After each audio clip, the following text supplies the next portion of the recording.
Hey. Hey, how's it going? Oh my god, I gotta. Hold Hold on. on 1 sec.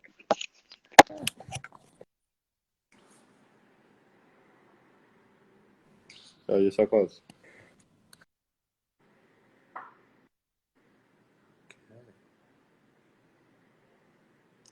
We're about to have a great conversation, folks. So get ready to join. It's gonna be There it some is. great stuff to talk Cool. about.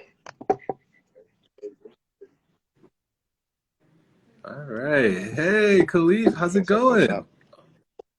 Oh, okay. You are, but it's okay. It's It's okay. going pretty well. How you doing? Oh man, it's a beautiful day here, in the greater Boston area. It's STEM Day, so I'm excited for that. We're gonna have a great conversation and just so excited to talk about our impact here. What we're doing at MassRobotics, what we're doing at NeuroMaker. We're gonna have a fun time. But for those who are just starting to join us today, my name is Joshua Varela. I'm the Associate Director of Strategic Partnerships for NeuroMaker, and I'm joined by someone really amazing here today. I'm going to pass it over to Khalif just so he can introduce himself and some of the great work he does over at MassRobotics. Yeah. So, good morning or good afternoon. Right as of right now, I'm Khalif from MassRobotics. We do a whole bunch of things. I break it down into three main things. We have startups in our space. So right behind me, you can see there's just a whole bunch of lab equipment and robotic arms going around there. So we have startups working on stuff using those arms and other kind of robots we have in the area. We have industry connections. So we partner with companies like Mitsubishi Electric, Amazon Robotics, iRobot, to do a bunch of stuff within the robotics industry. And then we do the STEM, which is what we're here for, which is all the fun stuff. And that's what I do. I'm the STEM program manager at MassRobotics.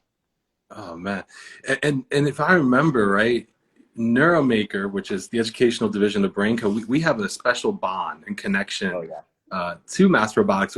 We used to be a part of that great space when we were just getting started.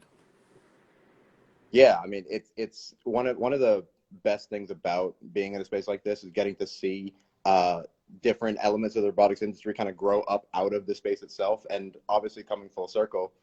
Now we have NeuroMaker that we work with directly to do STEM things. We've worked with NeuroMaker for different school events. We work with Boston Community Leadership Academy, New Mission High School, with the O'Brien School in collaboration with Toyota Research Institute and MITRE to provide these STEM tools directly to schools. And obviously with NeuroMaker, I mean, my favorite part is it not only comes with the STEM kit, but it comes with all of this curriculum that attaches to all these different pieces of what the NeuroMaker vision is, what the mission is. And it's easy. You guys make my job easy. You make education much easier, right? It's always good to have, good partnerships like that. And that's the thing, right? It's the beauty of like those local partnerships in STEM. We at NeuroMaker, we're always thinking of new innovative ways to take our tech and bring it to the community. And with our partnership with MassRobotics, we've been able to do that. We've been able to bring biotech, AI, data science into the classroom. And the beautiful thing about it is, and this connects really well to today, as this being STEM Day, there's that local need day in, day out for STEM. Khalif, you see it every day. Like, how many companies are currently being incubated at MassRobotics? I think we have somewhere around 60 companies right now. Wow. And Yeah. in the fields that they're in, we came out through biorobotics, brain computer interface technology, but we're talking over 60 companies, and they're doing a wide variety of different skill sets and ideas. We have there. I mean, it's one of the things I bring up every time someone gets a chance to see the space and see the kind of stuff going on here. We have a whole wall full of our startups, company names and what they do. And you see like surgical robotics. There's aquaculture. So company that, does sea fishing, right? You have drone companies doing inspection. There's construction. It's all over the place. I never knew one of the most successful industries when it comes to companies coming out of MassRobotics would be about agriculture inspection. I mean, American Robotics does some of that, and so does GreenSight, right? And those are two of the bigger successes to come out of MassRobotics. I mean, it's mind-boggling how wide a net robotics is cast. It is such a, like, you're right, with robotics, you know, especially within the greater Boston area, there are so many different methods of how this tech is being applied. You know, like us, it's all about prosthetic robotics and the assistive technology space. But you know, as there's so big of a need in so many places, it connects to a bigger question of, do we have people to fill these jobs? Do we have the next group of innovators to take this on? And that's something that you and I both seen locally as being a challenge, not only in the Boston area, but in the whole state of Massachusetts. Yeah, I mean, all of our companies are always hiring. It's a constant process where they are trying to find talent. And so they're approaching it from that side. And then you have us on the STEM side. And what we're seeing is we have Massachusetts has the best schools in the country. That is talking about our higher level education. It's talking about our public school system. It's talking about our private school system. We have good bones there. And yet there are places where we're really seeing a lack of talent, proper talent development, a lack of the right degrees or the right pathways to kind of getting us to that next level. And especially when it comes to our lowest performing schools, especially compared to our higher performing schools. Sometimes you see a bit of a class difference, you see some race difference, right? And so one thing that, you know, our mission is to overcome is some of those barriers. So talking back to, you know, schools we work with school systems we work with, we're really trying to raise the standard of STEM education, because as Boston takes off, as Massachusetts takes off as a leader in the robotics industry and the general tech industry, there needs to be a pipeline for our local talent to showcase themselves and be able to compete within the same market that is right in their backyard. And so we're working to really keep up with that ever-growing trend of tech. And you brought up a great point when, you know, it becomes an access question and an equity question. And as someone who's worked in tech for over 10 years, you know, we need more BIPOC students. We need more people of color within the STEM world and the STEM community. You know, tech is everywhere, but it hasn't been given to everyone. There's so much untapped innovation there, and there's a need. There's a direct need from the industry. You know, even here as we're growing and expanding every single day, it always comes down to, you know, where is the talent to do the things that we do? And to speak of the talent side of it, we're not saying we need everyone to go out there and be, you know, people designing algorithms and people, you know, robotics engineers or biotech engineers. We're not saying that. You know, there's such a big need across companies because everything is STEM now. You know, everything's connected. You know, I have a liberal arts background, but I work with engineers. I work with computer scientists every day. And it's just about being able to communicate and work together and to collaborate on these really ambitious projects. And you're right, it starts with the schools. It starts with where STEM is connected to you. What is your connection to STEM? And you know what this year has told us and the year prior, tech is everywhere. We all need to have a bit of digital literacy. We all need to have a bit of these foundational skills, because they transfer. They transfer to industries, they transfer to high-paying jobs, and there is a gap. There is a gap, and this is why, you know, organizations like ourselves, we always ask, what can we do? And how can we help? And what can we do to support? And you know, Khalif, I think would be great to talk about was the Toyota event back in April. And like, what was the whole mission and purpose of that event? Yeah, so one of the benefits we have as a non-affiliate, we're not affiliated directly with any one public school or any system outside of that. We're simply a nonprofit, which means we have some flexibility to do some things that they don't. We can kind of address problem areas that we see in certain systems, right? And so with Toyota Research Institute, the idea was we have industry connections, right? That's one thing that MassRobotics does incredibly well. We have industry connections. Then we have connections to the schools. And what we're trying to do is trying to close that gap so that our industry connections and the schools themselves can co-support each other.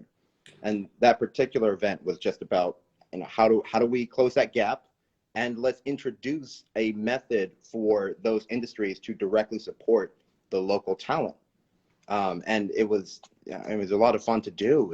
It was a great experience for the students. And you could also just tell how there was this thirst almost for this kind of engineering hands-on. You know, we had students that were kind of jumping into it for the first time, didn't see them excelling in math or science, weren't engaged, and they were engaged here, right? And then you had students that were already very engaged, got their hands on this, and were like, I want this so I can do more. And so we saw both ends of that spectrum, and that's exactly the sweet spot that we can really nail when we have proper collaboration between the right entities. So in this case, you know, NeuroMaker, MassRobotics, Toyota Research Institute, and now Toyota Research Institute, and the O'Brien School. Yeah, no, you lay it out so well, because it really starts with engagement. You know, that is what it really all trickles down to, is, are students engaged, and what they're engaged into, is it relative? Is it connected to a career pathway? And you're right, you know, it was such a difficult time for educators and for students this past year, where it is, you know, so important to have them be re-engaged, because they need to think about, you know, STEM learning needs to be a part of your secondary education. It needs to go even further back into elementary education, but it's never too late to join into STEM. And past that, the careers are, you know, if you want to go the higher ed route, there is that higher ed route. If you don't want to go to college and get certificates and jump right into, you know, the tech world, those are options there. Those are real viable options, and students don't have to go that far outside their door to find them. Right. I mean, just going along with that point, we were talking about kind of all the different industries robotics touches, and that shows, one, just how important it is to be in this kind of tech bubble, to understand the tech bubble, to be comfortable in the tech bubble, and that goes right back down to our education. If we break down education, and, you know, why do we have students in school from shortly after they're born all the way until they're an adult, right? And the big thing there is to not just educate them in different subjects, but to prepare them for the world that is coming up, right? And, you know, the extension from that, higher education is still our most direct path into any kind of tech, but really any kind of engineering, any kind of technology field is a constant state of learning. And so to that point, you can start that path as early as possible and get someone going. That path can also begin later down the line, because again, it's constant. There's always a new thing to learn, and it's never too late in that. But it's the hardest piece is starting to get comfortable. You have to get a little comfortable. One of the programs that we do is MassRobotics Jumpstart Fellowship. It's for high school students in Massachusetts, and the idea is to address some of this this that we see in the industry. I mean, when we look at women of color in the engineering field, it's a number somewhere hovering around 2%. Which, as far as statistics go, is pretty damning in terms of how much work there is to be done in the space. And the primary goal we have there is to go through all the elements of engineering, go through CAD, go through programming, go through hand tools, go through the iteration process, go through Arduino. It's one of the reasons why in that program we use the NeuroMaker hand, is to get them right off the bat. They get to build the hand, they get to program the hand, they get to see how that connects to the robots we have in the space. And at the very end, again, going back to connecting that industry right to right to the student, they go right into industry. They go into some kind of internship. And those connections, they could become more and more important as we continue on. No, 100%. It really comes down to, you know, there are these pathways, and there are so many skills that could be developed. Uh, so a lot of schools, yeah. The thing is, you're right there about, and it comes down to access too. So what we do here at NeuroMaker, and this is something that Cleve, you kind of spoke of, is, you know, how our tech connects to so many different areas, but also what's that career awareness side look of it, right? And what we do there as well is through our creative challenge, and this is something that you know very well about, is like it's all on assistive technology, and how assistive technology can really, you gain that career awareness. And just like the Jumpstart program is giving that career awareness and those trainings, the NeuroMaker Creative Challenge for us is also getting students to say, hey, here's a look behind the curtain. This is where you belong. This is a place that you're needed. This is a place where you could, you know, grow your skill set and grow your knowledge in. And these are the kind of programs and opportunities that are so important, because it ties back into what we said from the very beginning: engagement, you know, and awareness are go one and the same when we're talking about STEM. We do got some other questions in the chat too, though. Is this program available because of a lot of schools feel they do not have access to these kinds of programs? What about outside funding? Yeah, so Khalif, for that internship opportunity there, how would a student get involved? Yeah, so I mean, the Jumpstart Fellowship in particular, Yep. You can go right on our website, look for robots in STEM. There should be a link to all the Jumpstart information. But even going deeper than that, when we talk about some of these programs we've done with schools before, and funding, like where does the funding come from, right? It's part of the reason why, you know, at MassRobotics we try to leverage our connection to industry, because at the end of the day, the school system is constantly in a process of trying to find more funding for the students. It's always a thing. I don't know a single teacher that hasn't spent out of pocket in order to get their classroom or get their program up to where it should be. And that's exactly why, for programs like we're talking about, often the best solution is for an outside collaborator like MassRobotics, and find funding sources like we do with Toyota Research Institute, and say, okay, let's have them come in, directly support the students, and then on top of that, make sure what we are introducing them to is something that the school can integrate, because sometimes it's about buy-in. Sometimes we just need the school to buy into what this kind of education looks like. And then they also need teachers that can do the education. And I mean, I can throw it right back to Josh on that one. No, 100%. When implementing something, you know, that is unique and different and innovative, people feel there's a challenge to it. And this is something at NeuroMaker, you know, we looked at this and we said, well, we need to make sure educators have everything they're supported to create these engaging experiences for their students. And that really came down to us, you know, developing our curriculum, the curriculum that you use, where we are covering AI, we're covering biotechnology, and past that, to your point about the educator, developing them, training them to talk about these technologies, talk about how they're interdisciplinary, and to show the connection. Because, you know, when you work where we work, you have to have a little bit of everything, a little bit of these skill sets to be able to talk and interact with folks. And when NeuroMaker was really assessing this, we said to ourselves, let's make something that can work with the existing programs that schools have, that they have embedded already, and simultaneously think about, through partnerships, how to expand these opportunities, how to expand these programs to students and teachers alike. And that also connects to our professional development. Something that we're really proud to announce here is our curriculum was approved by the state of Massachusetts for digital literacy.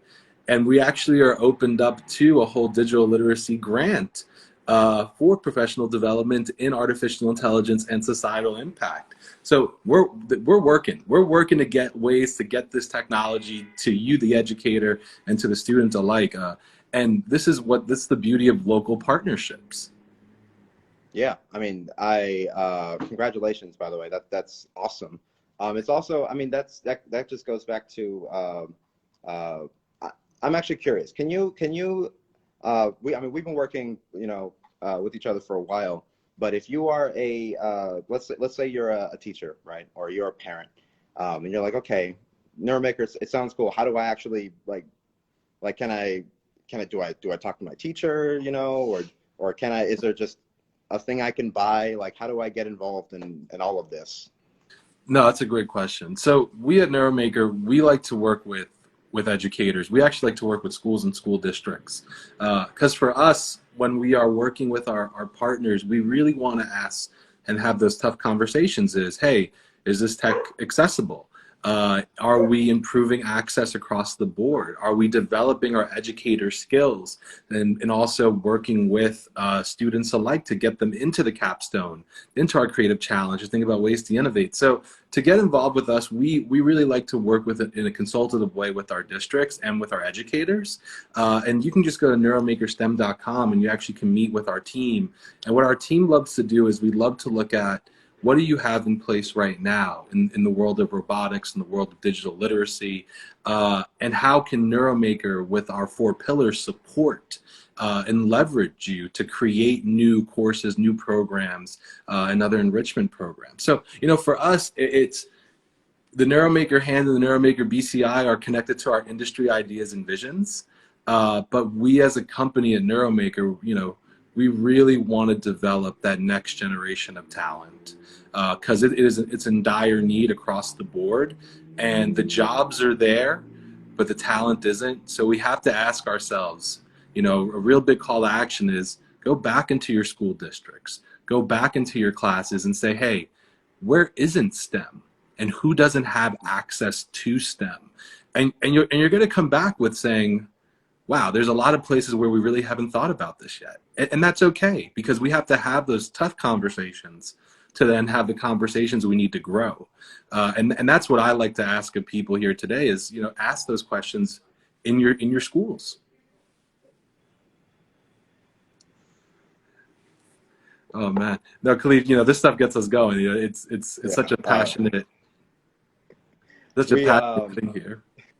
But when at Robo Boston, just a bit of color. We were after the event was over, we were just kind of chatting back and forth about STEM, about our place in all of it, and it's been truly a pleasure to find people that are like-minded in what the next steps are, what the goals are for STEM in general. And there's nothing quite like I know when you don't know what's going on, and when you're just like, why is STEM the way it is? Why can't I get access to it? Sometimes you just step in a room, find some people, and you're like, the people are there, the resources are there. We're getting to a point where we can kind of connect all the dots together. But it's always refreshing just when you step in that room and all of a sudden, we're talking, things are going, and that's how all of this kind of started, kind of got Oh, going. I do want to say, just because I love showing support. We always got the NeuroMaker hand ready to go. And one thing that I like to hold on, can I get this moving really quick? Did I get this ready? I probably didn't get it ready, but but one of the reasons why I like to introduce people to the NeuroMaker hand. I mean, I always feel weird. Like we're MassRobotics. This isn't ours. There's no like we're not some kind of product shill here. But like honestly, this is one of my favorite things to introduce to people, just because when people ask, how do I get into STEM? How do I get my students into it? One of the bases of that, besides robotics, is using Arduino. And this is a great introduction to it because its base, you can't see it in there, it's got a bunch of wires. Point is, the base in there is Arduino. And you can do a lot of extra stuff if you just take this as a baseline and start adding to it. Start adding sensors, start programming different things in combination with the hand. And all of a sudden you have this whole spectrum of projects. And that's, again, it goes right back to how you get into STEM, how you actually get interested in it, how do you improve. It's got to do a whole bunch of things, continue to improve your skill set. And when it comes to a bass, it's like, this is honestly one of my favorites. And you know, I love when you're able to, you know, show that off and talk about us in that way. That makes us always have those warm fuzzies inside when we hear, you know, it's great stuff like this from MassRobotics. And yeah, you know, the NeuroMaker hand is an engineered design draft of our Time Magazine award-winning prosthetic. And that's what we, as a company, we always, hey, there you go. Those servos are acting, they're moving, they're living. And that's the thing, you know, it's such a humanizing topic to bring into STEM. You know, the human hand is something that we all can talk about, and because it's a part of our lives. But for many others, it's something where technology has to be the piece to really improve that quality of life. And when our team at Brain Robotics was looking at, you know, creating such an innovative prosthetic, the NeuroMaker team was like, well, wait a minute. It took years of research. It took different backgrounds of education. It took a team to develop something so groundbreaking. And then to your point right there, Khalif, there's a lot to build on that. There's so many different places to take the conversation in STEM when we're just looking at how a piece of robotic technology, which requires artificial intelligence, which requires different sensor technology, but at the same time also required people to think, well, how is a person going to use this? Where are they going to use it? How is it going to help them in their daily lives? So, you know, it's that connection of the human to tech, which is so powerful because it really starts to make you think about how can technology really empower people? And we bring those conversations up, you know, in your workshops, in our schools. You know, how can this change people's lives for the better? Yeah, one of the, I mean, going back to this, the human element of the hand, right? One of the things we talk about when you get a chance to come through MassRobotics, you see a lot of mechanical arms, and we talk about those. We talk about the fact that those mechanical arms are often collaborative robotic arms that are made to work alongside people. And one of the ways that people get really friendly with robots very quickly is adding some kind of human element. And there is something to be said about the fact that, you know, a robotic hand, there is that human element allows for an extra connection, which often there's a disconnect when something doesn't come across a little bit human, gives some way for you to relate to it, a jumping point off of, you know, from a STEM perspective of getting people into STEM, getting comfortable with STEM, literacy of tech. It begins with feeling comfortable in general. And another point to you, when you talk about the fact that this spun out of a medical product, right? It spun out of a prosthetic application. Knowing that there's a piece of this technology that is very much directly helping people, that is directly of use to humanity as a whole. And you can start like actually working with that kind of technology really young, and really start feeling that you are doing something which has value, which you can continue to expand your skill set, and all of a sudden you can be the next one that's innovating on an idea or doing some project which spins out into a whole company. And, you know, come here at MassRobotics, you know, we got a spot for you ready to go. Yeah. Oh man, it really does come full circle. And that's the thing, you know, STEM is a great thing to be a part of, no matter how big or small for a student. We would love to have more engineers out there, more algorithm designers out there, you know, back end, front end folks. But, you know, we all need to have these skills, and we all need to think about how does that look when it comes to giving those skills back? And what does that look like when you're working on these projects, working on these ideas? And then simultaneously, what does it look like locally? You know, this is all from a local connection, that what we've done as partners. And that impact is so important because, you know, who knows? Someone who's listening in, watching this, experiencing the NeuroMaker hand, they can get that spot at MassRobotics to work on their company, grow and imagine what comes next within this ever-growing and ever-evolving space. So I'm looking forward to seeing what the future holds, not only between our partnership here, but the impact of this partnership, and also what it means for the local community and how we can create that next generation of innovators in our own backyard. Yeah, thank you for having me on, for talking about this. It's always a pleasure. It's always good to be in the same space as someone, again, just like we're going for it. Really trying to do something here, and we've seen some real results so far. Oh man, I love it. I love the energy and what we're doing here. And thank you folks for tuning in. This is just more, many great things to come on this STEM day. I know MassRobotics has some great stuff they're working on, and also here at NeuroMaker, we're still kicking off the day strong. So we actually have a roundtable discussion at 3 o'clock. Where we're going to be having some of our biomedical engineers on there talking about their work and also talking about why STEM. Why did they get involved? Why did we get involved? So, Khalif, thank you for being a part of this. Thank you for the folks at MassRobotics. And stay tuned for more great information from us. Thank you so much, folks. Have a great day. Thank you.